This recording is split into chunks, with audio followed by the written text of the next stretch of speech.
I don't know, how was your guys' Christmas? Not great? Why? What happened?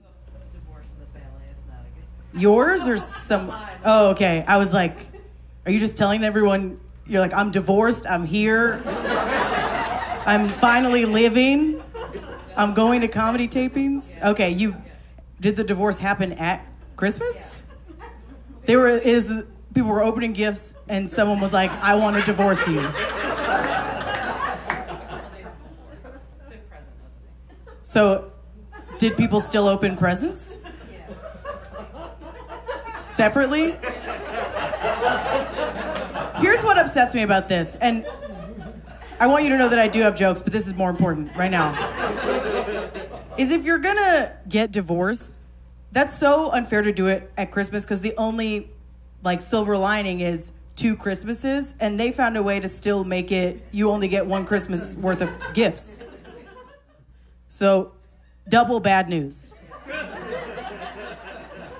I mean, I'm still gonna talk about my Christmas. I celebrate Christmas even though I'm a Jew, because did you guys know that you could just do that? No one checks. So my family, what we did, I had to meet my parents at their place to help them wrap gifts, and then we were all gonna go to my brother's apartment to open them. I get to my parents' place, and they were like, we need you to wrap your sister's gift for us. It's a 50-inch TV from Costco. So I wrap the gift by myself. Then I have to take it to my car by myself because both their backs are bad. They couldn't help. So I carried the TV to my car, drove it to my brother's, carried it up the stairs. He lives on the 2nd floor, his apartment. It's raining the whole time. Get inside and my family goes, surprise, the TV's actually for you.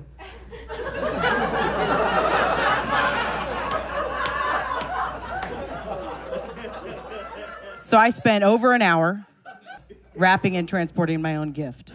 And I thought it was bad, but you come in here with family divorce, and I bet any one of them would wrap a 50-inch TV by themselves if it meant keeping the family together. Is that too dark? That's sad.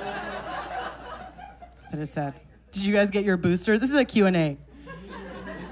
A couple people nodded. I got my booster at Rite Aid, and I made the appointment on Rite Aid's website. And Rite Aid's website, they offer 10 other vaccines. And did you guys know there is no limit to the number of vaccines you can sign up for on Rite Aid's website?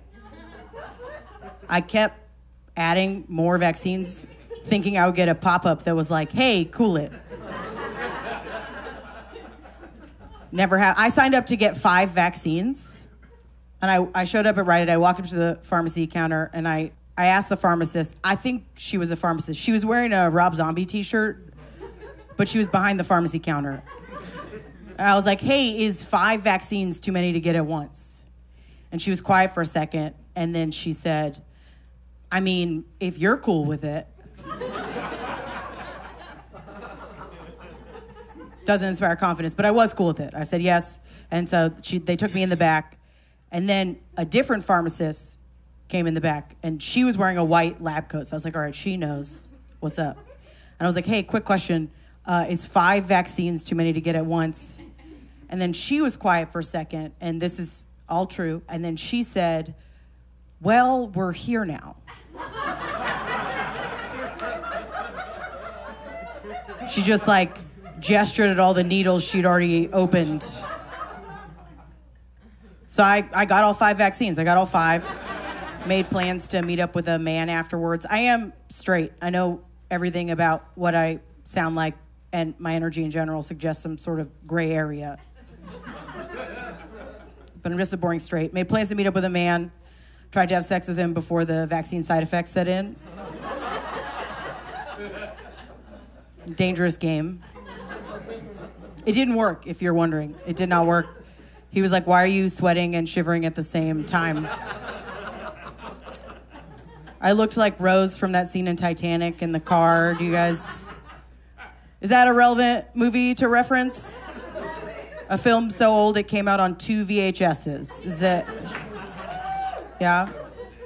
The iconic moment in Titanic that even if you barely remember it, you probably remember this part. It's when Rose and Jack are having sex. You know it's happening because you see the fogged up window of the car, and then you see Rose's hand smack up against it. And that's you know how you know she's getting dick down. That's how you know it. And for me, from high school till now, whenever I'm hooking up with a man in his car, I will always put my hand against the window and slowly drag my fingers down in an homage to my girl Rose. And they do not care for it. They don't like it. They're always like, why are you messing up the windows of my Prius? It's always a Prius. It's a terrible car for that activity. There's no room. I'm gonna tell you one more thing, and then I'm gonna leave. During the pandemic, I banged a guy that was the exact same height as my brother, and I found out that that is not a good thing to tell someone right before you're about to have sex. He didn't like it, is what I'm saying. 6'8's a weird height, whatever, that's not important. I hooked up with a guy with the exact same name as my dad. That part wasn't weird, you know, because I never call my dad by his name, right? What was weird was that they had the exact same penis. Okay. Guys, I'm kidding. It's a comedy show. I'm kidding. Their penises were totally different. Okay. And this is the last one. My name is Logan, and halfway through the pandemic, I had sex with a man who was also named Logan. Usually people stand and applaud, but that's fine. We matched on a dating app, and we agreed that for science, we should probably fuck once and never talk again. So that's what we did. And I told my mom afterwards. I called my mom as soon as I left, and I was like, hey, Mom, guess what? I achieved the dream. And after I explained what happened, she was like, that wasn't the dream that I had for you. And then once I assured her that we were very, very safe, then this is what she said. This is a direct quote. My mom said, well, booyah, I guess. Oh, you guys have been so fun. Thanks so much. Give it up for Logan Guntzelman, everyone. Thank you. Booyah. Wow, what a great show. What a great time. I'm having a good time, yeah. We did.